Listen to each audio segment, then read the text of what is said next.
Hello everyone, welcome to only IAS. स्वागत है आपका इस वीडियो में। नया साल आने वाला है और ऑलमोस्ट आ गया है, और अगर आप नए साल पे देख रहे हैं तो आपको हैप्पी न्यू ईयर। और इस वीडियो में हम डिस्कस करेंगे बीते साल 2023 में जिन डिसीजंस ने डिफाइन किया इंडिया की सुप्रीम कोर्ट को, वो डिसीजन जो लॉन्ग टर्म इंपैक्ट छोड़ के गए हमारे देश के ऊपर, और कैसे आपकी लाइफ पर और आपकी प्रिपरेशन पे इसका प्रभाव पड़ता है। यानी एक तो हमारी ज़िंदगी पे इन डिसीजंस का बहुत बड़ा प्रभाव पड़ता है, लेकिन लीगल एस्पेक्ट के अलावा जो हमारा प्रिपरेशन का एस्पेक्ट है वहाँ ये कैसे इंपॉर्टेंट है। फॉर एग्जाम्पल, प्रीलिम्स में अक्सर हमसे स्टेटमेंट्स पूछे जाते हैं, जैसे क्या मैं आपसे पूछूं, is it allowed to have euthanasia? क्या आप इच्छा मृत्यु प्राप्त कर सकते हैं? क्या आपको दया मृत्यु का अधिकार प्राप्त है? Is right to death a fundamental right?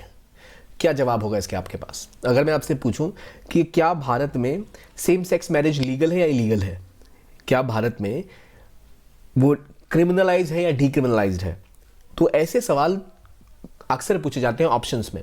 तो वो आंसर तभी आपको क्लियर होंगे जब आप इंपॉर्टेंट जजमेंट्स को लेकर तैयार रहो। सुप्रीम कोर्ट की जजमेंट क्या आई है, जिन बॉडीज के बारे में है या जिन न्यूज़ के बारे में, उनके बारे में आपको डिटेल में चीज़ें पता है या नहीं। तो इस वीडियो में हम आराम से एक एक जजमेंट को पढ़ेंगे, डिस्कस करेंगे अलग अलग डायमेंशंस। तो आइए शुरू करते हैं आज की डिस्कशन। सबसे पहले सुप्रीम कोर्ट एक जजमेंट, एक इंपॉर्टेंट जजमेंट के साथ जो की रूलिंग्स हुई हैं वो क्या क्या रही हैं। अगर आप यूपीएससी की तैयारी कर रहे हैं तो प्रीलिम्स आने ही वाला है। प्रीलिम्स से सबसे इंपॉर्टेंट जुड़ी हुई जो एक बात है वो है प्रैक्टिस। कितने आर्टिकल याद है, कितनी न्यूज़ याद है, कितनी चीज़ें पता है, क्या सी स्कीम याद है, याद नहीं है, कैसे पता लगेगा? तभी होगा जब आप प्रैक्टिस करेंगे। प्रैक्टिस कैसे करेंगे, उसके लिए एक प्रोग्राम पीडब्ल्यू ओलीएस आपके लिए लेके आए हैं, जिसमें आपको हर दिन 40 क्वेश्चन करने हैं, 1 घंटा जीएस पेपर का डिस्कशन करना है, 20 क्वेश्चन आपको सीसेट के करने हैं, डेली रैंकिंग होगी, कंप्लीट सीसेट का मॉड्यूल दिया जाएगा, सर्वे और बजट के अलग से टेस्ट लिए जाएंगे, गवर्नमेंट स्कीम्स का टेस्ट होगा, मंथली करंट अफेयर्स होंगे, प्रीलिम्स वाला की हार्ड कॉपी दी जाएगी। और ये सब आपको मिलने के बाद अगर आप प्रीलिम्स क्वालिफाई करते हैं तो आपको मेंस तक की सृजन का जो एक्सेस है बिल्कुल फ्री मिलेगा, जो हमारा मेंस गाइडेंस प्रोग्राम है।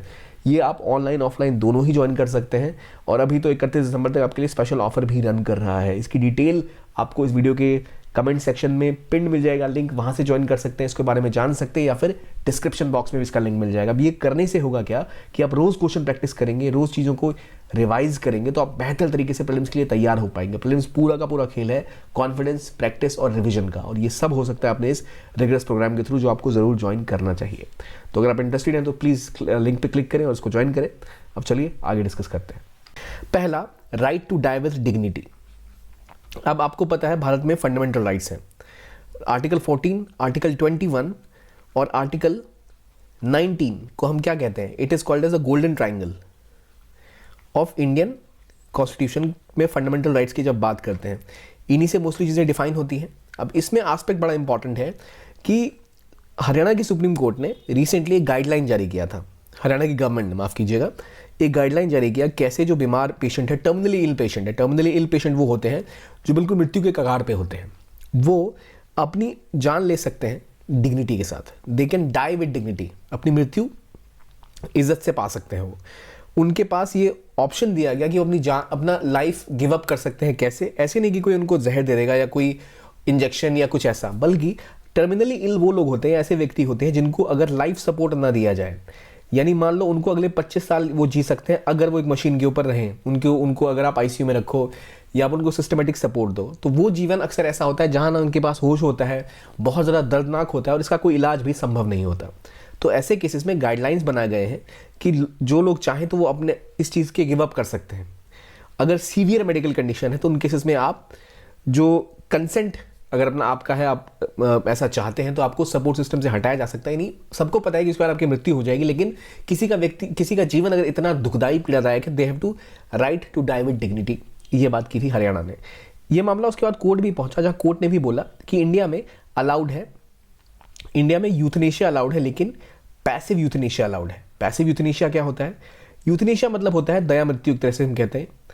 और इंडिया में कॉन्सेप्ट ये है कि right to die with dignity is now fundamental rights. इसमें बोला गया है कि अगर ट्रीटमेंट नहीं हो सकती आपकी, आप टर्मिनली इल हैं, तो आपकी ये राइट बनती है कि आप गिव अप कर दें। इसमें जो नया जजमेंट आया वो आया कि पैसिव यूथनेशिया पहले इंडिया में अलाउ कर दिया जा चुका था, सुप्रीम कोर्ट की जजमेंट पहले आ चुकी थी, लेकिन अब जो रिसेंट जजमेंट पिछले साल आई 24 जनवरी को, क्योंकि देखिए 5 साल पहले यानी आपके 2018 में ऑलरेडी कोर्ट की जजमेंट आ चुकी थी जहां पर बोला गया था कि पैसिव यूथनेशिया अलाउड है। पैसिव यूथनेशिया और एक्टिव यूथनेशिया में क्या फ़र्क होता है? देखिए, जब हम एक्टिव यूथनेशिया की बात करें, इसका मतलब कोई व्यक्ति बहुत दर्द से जी रहा है, उसके पास जीने की संभावना कम है लेकिन वो जीवित है, और उसको उसको अगर यूथनेशिया चाहिए तो उसको सपोर्ट चाहिए होगा, या तो कोई उसको मतलब ऐसी दवा दी जाए या इंजेक्शन दिया जाए जहर का, जिससे उनकी मृत्यु हो जाए। कई देशों में एक्टिव यूथनेशिया भी अलाउड है, इंडिया में अलाउड नहीं है। इंडिया में केवल पैसिव यूथनेशिया अलाउड है। तो जो जजमेंट पहले आ चुकी थी उसके तहत ये बात की गई थी कि जो डिस्ट्रिक्ट एडमिनिस्ट्रेशन है उसका बहुत सारा रोल था। एडमिनिस्ट्रेटर्स डिसाइड करते थे कि भाई क्या तरीका होगा, किस तरह से कोई व्यक्ति अगर सही में टर्मिनली इल है या नहीं है। जो ऑफिशियल्स थे वही देखते थे क्या प्रोसीजर है, वही उसको रिव्यू करते थे, जबकि उनके पास ना ही एक्सपर्टीज थी ना ही इसका अनुभव था। तो इस जजमेंट ने इसको और आसान कर दिया। इसमें विशेष तौर पे गाइडलाइंस आई है जिसके तहत किस तरह जो इल पेशेंट्स हैं, टर्मिनली इल पेशेंट, वो इस राइट को एनफोर्स कर सकते हैं। इसके अंदर जो प्रोसेस था उसको बदला कोर्ट ने, और कोर्ट ने अब बोला है कि अब मजिस्ट्रेट का कोई रोल नहीं होगा इस चीज़ में। मजिस्ट्रेट के पास वैसे ही बहुत काम रहते हैं और वो बेचारे कहाँ इन चीज़ों में पड़े रहेंगे, ना ही उनके पास एक्सपर्टीज़ है। तो कोर्ट ने रूल को सिंप्लीफाई करते हुए बताया कि मेडिकल बोर्ड्स बनाए जाएंगे। एक होगा प्राइमरी मेडिकल बोर्ड, एक होगा secondary medical board. Medical board बनेंगे जैसे कोई व्यक्ति अगर इस स्थिति तक पहुंच चुका है, वो चाहता है कि अब वो पैसिव यूथनेशिया ले ले, तो वो पहले मेडिकल बोर्ड के पास एक लेटर जाएगा जिसमें उस हॉस्पिटल का फिजिशियन होगा जो उनको देख रहा होगा, प्लस एक एक्सपर्ट होगा, प्लस एक और एक्सपर्ट होंगे जो देख के बताएंगे कि भाई क्या ये कभी ठीक हो सकते हैं। अगर हो सकते हैं तो एक उम्मीद है, तो फिर ज़रूरत नहीं है इसकी। लेकिन अगर उन्हें सही लगे तो फिर वो सेकेंडरी मेडिकल बोर्ड के पास जाएगा और उनकी रिकमेंडेशन वो डिटरमाइन करती है कि वेदर लाइफ सपोर्ट सिस्टम जिस पर वो व्यक्ति है उन्हें हटाया जाना चाहिए या नहीं। मैंने पहले बोला पैसिव यूथनेशिया है, मतलब व्यक्ति जीवित इसलिए है कि उसको कोई सपोर्ट सिस्टम दिया गया है, अगर वो हटा ले तो वो नहीं जी पाएगा। तो ये अब लिमिट्स और चीज़ें, टाइम लिमिट्स सब बोर्ड के ऊपर सौंपी गई हैं, जो मेडिकल एक्सपर्ट्स का बोर्ड होगा। एडमिनिस्ट्रेशन मजिस्ट्रेट्स का इसमें कोई रोल नहीं होगा। तो ये एक स्टेप है, वेलकम स्टेप है इस ओर। लेकिन यहाँ बहुत इंपॉर्टेंट है कि लोगों को पता हो डेथ लिटरेसी के बारे में। डेथ लिटरेसी का मतलब होता है अवेयरनेस अमंग पीपल, जिससे वो अपनी right to take charge of their last days, यानी अंतिम दिनों में अपनी जीवन का कंट्रोल है लोगों के पास आ जाए। इसे कहते हैं डेथ लिटरेसी। तो भारत में डेथ लिटरेसी बहुत कम है। यहाँ तो लोगों को पता है कि जब मृत्यु आएगी तो हमारे हाथ में कुछ है नहीं, लेकिन मृत्यु के समय अगर आपकी स्थिति बहुत भयावह है, टर्मिनली इल है, तो वहाँ पर विकल्प है पैसिव यूथनेशिया का। इसमें अक्सर जो है वो स्टेप बहुत कमरसम होते थे, जिसको कोर्ट ने सिंप्लीफाई कर दिया है। तो मुझे बताइए, राइट टू लाइफ किस आर्टिकल के अंदर आता है? राइट टू लाइफ किस आर्टिकल के अंदर आता है? आर्टिकल 21 के अंदर आता है राइट टू लाइफ। अब इसमें क्या है, right to life and right to personal liberty. तो पर्सनल लिबर्टी की चीज़ें थोड़ी बदली थी बाद में। तो राइट टू लाइफ के अंदर ये भी पार्ट है कि you should have right to die with dignity. ये भारत में संविधान का एक अंग बन चुका है, लेकिन एक्टिव यूथनेशिया इसमें नहीं दिया जा सकता। ये जजमेंट बहुत इंपॉर्टेंट थी, इसका आप इस्तेमाल कर सकते हैं आर्टिकल को समझने के लिए और इसके बारे में जानने के लिए। अगला क्वेश्चन है, अगला पॉइंट है, ये है कि सुप्रीम कोर्ट का डिमोनेटाइजेशन का केस, जहां सुप्रीम कोर्ट ने कहा कि डिमोनेटाइजेशन जो था वो लीगल था। क्योंकि केस ये किया गया था क्या इसमें लीगल था भी कुछ या नहीं था। तो सुप्रीम कोर्ट की जजमेंट ने 4/1 की मेजोरिटी में ये कहा था कि जो 2016 में निर्णय लिया गया था सरकार का, ये लीगल था। हालांकि ये उस तरह से असर नहीं कर पाया, लेकिन इसका ये वेल इंटेंशन था और वेल थॉट ऑफ था, इसलिए अनलॉफुल इसे डिक्लेयर नहीं कर सकते लीगल ग्राउंड्स पे। अब क्या मामला था यहाँ पर? तो देखिए, नॉर्मली ये होता है कि जब भी आरबीआई की जब हम बात करें तो आरबीआई के अंदर कुछ गाइडलाइंस होती है कि किस तरह वो चीज़ों को ऑपरेट करेंगे। डिमोनेटाइजेशन के केस में जो क्वेश्चन था गवर्नमेंट पे वो ये था कि पहली बात जो टाइम दिया गया था 6 हफ्तों का, ये अनरीजनेबल था। 6 वीक्स का टाइम जो नोट को बदलने के लिए दिया गया था अनरीजनेबल था और ये गलत था। तो जो रूलिंग आई वो ये कहती है कि जो ये कदम सरकार ने उठाया ये लीगल था और आरबीआई के साथ लगातार सरकार 6 महीने से कंसल्टेशन कर रही थी और इस कंसल्टेशन की वजह से ये पहली बात उनको हक में लेके बात की गई थी, आरबीआई को बताया गया था। प्लस जो प्रोविज़न है आरबीआई एक्ट के अंदर, ये बहुत इंपॉर्टेंट पॉइंट है कि आरबीआई एक्ट के अंदर एक प्रोविज़न है और वो है सेक्शन 26(2), जिसके तहत आरबीआई को कंसल्टेशन में लेना पड़ता है। जब सेंट्रल गवर्नमेंट किसी भी नोट को इलीगल डिक्लेयर करती है तो आरबीआई को कंसल्ट करना पड़ता है।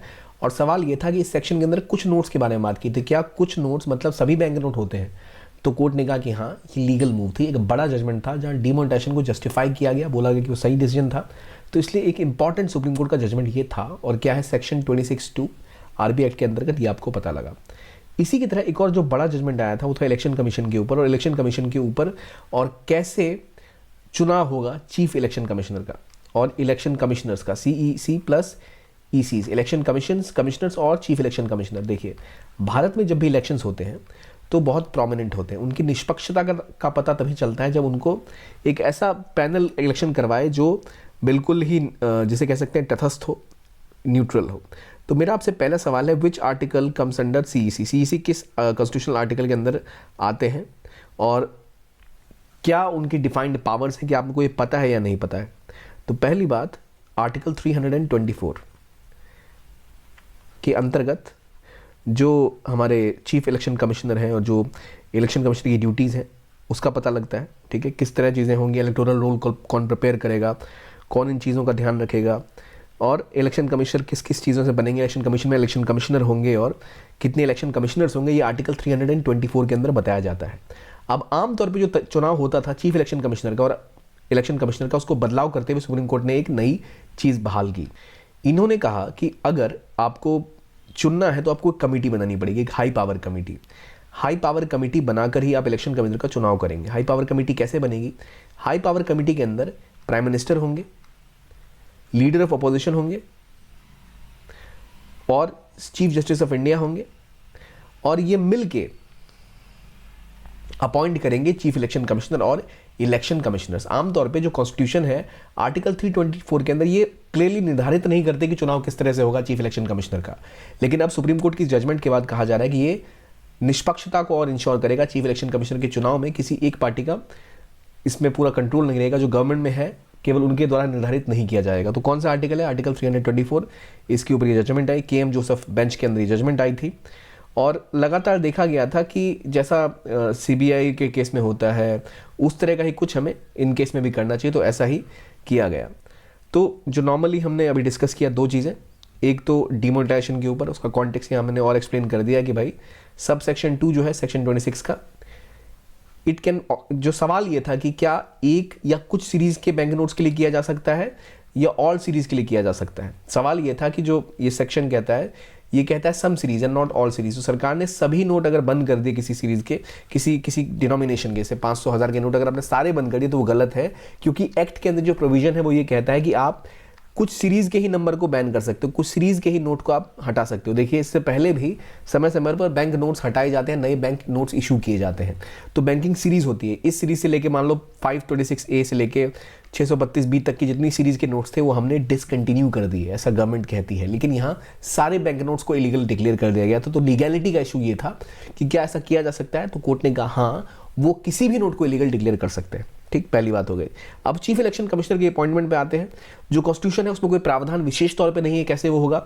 आर्टिकल 324 जो है आपको डिफाइन जरूर करता है कि किस तरह उनकी पावर्स होंगी, कैसे वो स्वायत्त रहेंगे, पर कैसे चुने जाएंगे इसके बारे में बात नहीं करते हैं। तो अब कमेटी की बात करिए, कौन कौन होगा? Prime minister, leader of opposition और चीफ जस्टिस ऑफ इंडिया।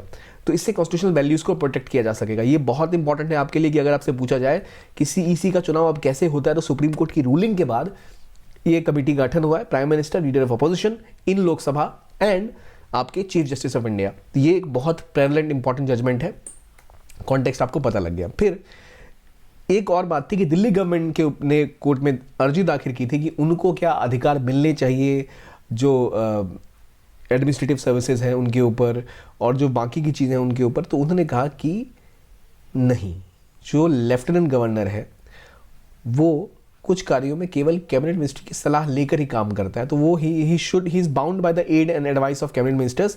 लेकिन जो पुलिस और सिक्योरिटी वाला मामला है वो अभी तक होम मिनिस्ट्री के अंदर ही आता है। देखिए बात यह है कि जब आप दिल्ली की बात करें तो दिल्ली पुलिस वहाँ की राज्य सरकार के अंदर नहीं आती है।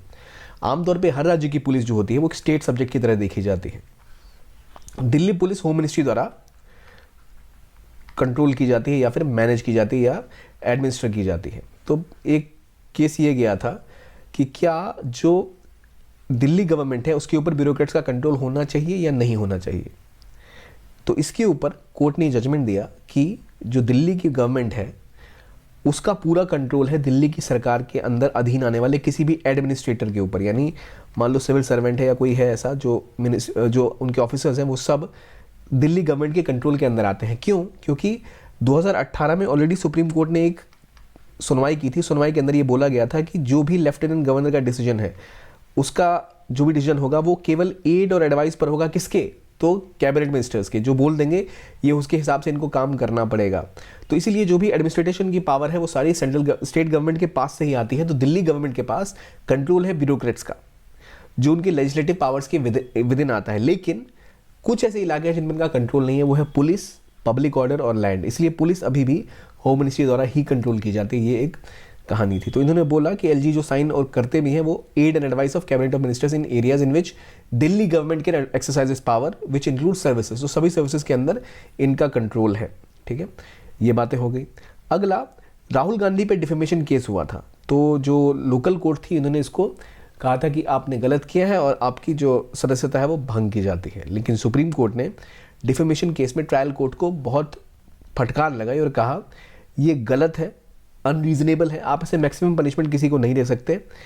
ये रिमार्क्स जो उन्होंने दिए थे बैड टेस्ट में जरूर थे, लेकिन डिस्क्वालिफिकेशन नहीं किया जा सकता क्योंकि ये एक तरह से उनके राइट के खिलाफ जाने वाली बात हो गई। अब सवाल ये है कि डिफेमेशन केस इंडिया में कैसे लगते हैं, डिफेमेशन सूट आप कैसे फाइल कर सकते हो? तो इंडिया में नॉर्मली डिफेमेशन क्रिमिनल चार्जेस के अंतर्गत भी आता है, लेकिन आप इसको कर सकते हो सेक्शन 499 और सेक्शन 500 में, जो आईपीसी के अंतर्गत आता है उसके अंतर्गत। यानी to file criminal defamation complaint, जो ऑफेंस हुआ है 3 साल के अंदर आपको कंप्लेन करनी पड़ेगी और डैमेज और अब के लिए अप्लाई करना पड़ेगा। और 499 और 500 के अंदर ये आता है क्रिमिनल डिफेमेशन में सेक्शन का।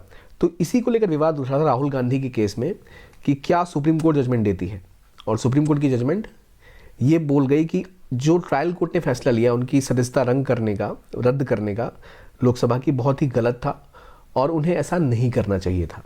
राहुल गांधी के केस में मुद्दा क्या था कि कहा गया था उन्होंने मोदी सरनेम के बारे में कुछ बोला था जो काफ़ी लोगों को आहत करता है, तो उसको लेकर उनकी लोकसभा मेंबरशिप खो दी थी उन्होंने। तो जो जजमेंट आई वो उनको बोल गया कि ये इतना भी खतरनाक नहीं है कि आप किसी की उसकी लोकसभा की सदस्यता छीन लें, लैक ऑफ रीज़न है इसके पीछे। तो ये कुछ इंपॉर्टेंट केसेस थे जो हमने डिस्कस किए, जिसका कॉन्नोटेशन पॉलिटिकल भी है और प्रैक्टिकल भी है। अब एक और केस इसी तरह पर है, मीडिया वन का बैन। असल में केरला का एक न्यूज़ चैनल था जिसको बैन कर दिया था सेंटर ने। इनको कहा था कि भाई आपको हम सिक्योरिटी क्लियरेंस नहीं दे सकते, और कहा यह जा रहा था कि सिक्योरिटी क्लियरेंस ना देने का कारण ये था कि उन्होंने काफ़ी ज़्यादा ऐसे शोज़ दिखाए थे जो उन्होंने कहा था जो वायलेंस को इंसाइट कर सकते हैं, और इसी कारणवश इनको हम सिक्योरिटी क्लियरेंस नहीं दे सकते, इनका लाइसेंस रिन्यू नहीं किया जाएगा। तो सुप्रीम कोर्ट ने कहा कि अगर ये बैन होता है तो गलत है। उन्होंने कहा ऐसा ban freedom of speech and freedom of expression के खिलाफ है। अब आप मुझे ये बताइए, freedom of speech and freedom of expression और प्रेस फ्रीडम किस आर्टिकल के अंतर्गत आते हैं? क्या भारत में प्रेस फ्रीडम के लिए कोई अलग से आर्टिकल है निर्धारित भारत संविधान में? अगर मैं आपसे, तो आप मुझे क्या जवाब देंगे इसका, which article deal with press freedom? तो मैं आपको बताना चाहूँगा भारत में संविधान के अंदर प्रेस फ्रीडम के लिए कोई सेपरेट आर्टिकल नहीं है, लेकिन ऑलरेडी भारत में सबके पास बोलने और अपने आप को अभिव्यक्ति की आज़ादी दी गई है। तो किस आर्टिकल के अंतर्गत है? हमें पता है कि वो आर्टिकल 19 है ऑब्वियसली, जो मैंने आपको गोल्डन ट्राइंगल बताया 14, 19, 21। तो 19 का सब सेक्शन 1 जो है सबको अधिकार देता है कि अपनी बातों को खुल के वो एक्सप्रेस कर सकते हैं, ओपिनियन को फ्रीली एक्सप्रेस कर सकते हैं। तो उस केस में मीडिया वन का बैन जो था उन्होंने इलीगल ठहराया उसको। अगेन हमें बताता है कि आर्टिकल का हमें नाम भी याद रखना चाहिए और उसकी पावर भी हमें पता होनी चाहिए। फिर सुप्रीम कोर्ट ने एक और जजमेंट दी जहां उन्होंने बोला कि same sex marriage is not legal, उसको लीगलाइज नहीं किया। क्यों लीगलाइज नहीं किया? अब सेम सेक्स मैरिज के लीगलाइजेशन का इशू देखते हैं क्या है। देखिए, इन्होंने कहा है कि भारत में right to marriage is not a fundamental right, ठीक है, और स्पेशल मैरिज एक्ट के तहत कुछ ऐसी चीज़ें हैं जिसको लेकर कई विवाद भी उठे, लेकिन कोर्ट ने कहा कि अभी भारत में ये समय नहीं है और ये सेम सेक्स कपल को मैरी करने का राइट नहीं मिलता है, वो आपकी फंडामेंटल राइट नहीं है। और क्या भारत में सेम सेक्स इलीगल है? नहीं, ये डीक्रिमिनलाइज किया गया था कोर्ट की जजमेंट के बाद, लेकिन अभी भी कोर्ट ने शादी का अधिकार नहीं दिया है समलैंगिक लोगों को। तो ये एक इंपॉर्टेंट जजमेंट थी, सबको लग रहा था कि इस जजमेंट के साथ काफ़ी कुछ बदलेगा, लेकिन कोर्ट ने इसके खिलाफ जाके फैसला दिया। और दूसरा जो है आर्टिकल 19 की बात करता है। देखिए, यहाँ जो दलील दी गई है ये समझना बड़ा इंपॉर्टेंट है। जो मीडिया वन का केस था, मीडिया वन के केस की बात कहाँ पे आती है? आर्टिकल 19A की बात आती है, 19(1).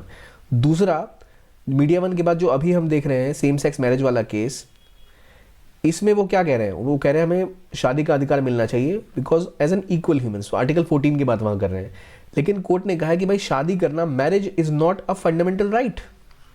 तो अगर आपसे स्टेटमेंट पूछा जाए तो पता होना चाहिए भाई शादी is not a fundamental rights. In Indian constitution. तो ये चीज़ें हमें यहाँ से पता लगती हैं। तो ये चीज़ें समझी हमने।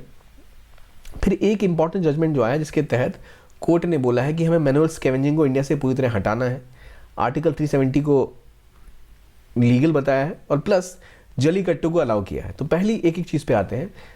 जो सुप्रीम कोर्ट की जजमेंट आई कि बिल्कुल भी भारत में मैनुअल स्कैवेंजिंग नहीं होनी चाहिए और यूनियन गवर्नमेंट और स्टेट गवर्नमेंट वचनबद्ध है कि किसी भी तरह की मैनुअल स्कैवेंजिंग को इंडिया में खत्म किया जाए। ब्रिजवाड़ा विल्सन की हम बात करें या ऐसी कई संस्थाएं हैं जो बहिष्कृत भारत को बचाने की बात करती हैं, जहाँ जिन लोगों को इस तरह के कामों में संलिप्त पाया जाता है, जिनकी मृत्यु होती है, उनको बचाकर उनको रिहेबिलिटेट करने की बात करती है। तो बेंच ने बोला है कि हमारे देश में इक्वालिटी, फ्रेटर्निटी की हम बात करते हैं, डिग्निटी की बात करते हैं, तो सोसाइटी में अगर कोई व्यक्ति सीवर में उतर रहा है और वहाँ मर जा रहा है तो वो दिखाता है कि ना हमारे देश में बंधुत्व है, बंधुत्व यानी फ्रेटर्निटी है, ना ही इक्वालिटी है, ना ही डिग्निटी है।